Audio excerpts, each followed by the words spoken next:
রায়দিঘি এখন রাজনৈতিক মহাকরণের মঞ্চ। দক্ষিণ 24 পরগনার এই কেন্দ্র ঘিরে চড়ছে পারদ, বাড়ছে উত্তেজনা।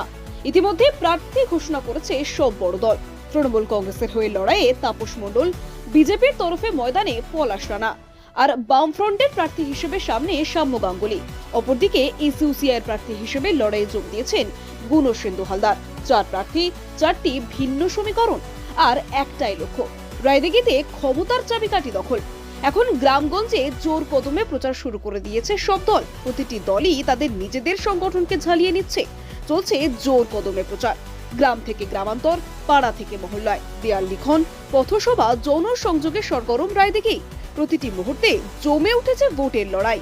কেউ বলছেন উন্নয়নের ধারা বজায় রাখার কথা, কেউ তুলছেন পরিবর্তনের স্লোগান, আবার কেউ ফিরিয়ে আনতে চাইছেন পুরনো রাজনৈতিক আদর্শ। কিন্তু আসল প্রশ্ন, কার দিকে ঝুঁকছে জনতার মন? রায়দিঘির মানুষকে ভরসা রাখবে পরিচিত মুখে, নাকি খুঁজবে এবার একেবারেই নতুন বিকল্প? চায়ের দোকান থেকে হাট বাজার, একটাই আলোচনা, একটাই জল্পনা, কে জিতবে এই হাড্ডাহাড্ডি লড়াইয়ে? সময় যত এগোচ্ছে ততই স্পষ্ট, এই লড়াই সহজ নয় কারোর জন্যই। এখন সব নজর ভোট বক্সের দিকে, কারণ শেষ কথা বলবে জনতাই। রায়দিঘির রায় কাকে দেবে জয়ের মুকুট? উত্তর মিলবে ভোটের দিনই।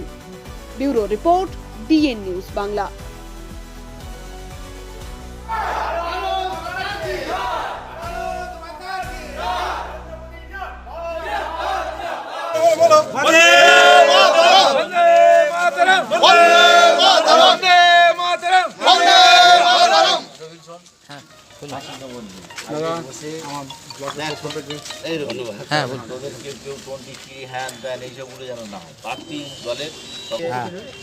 আলতাফ ভাই এই তো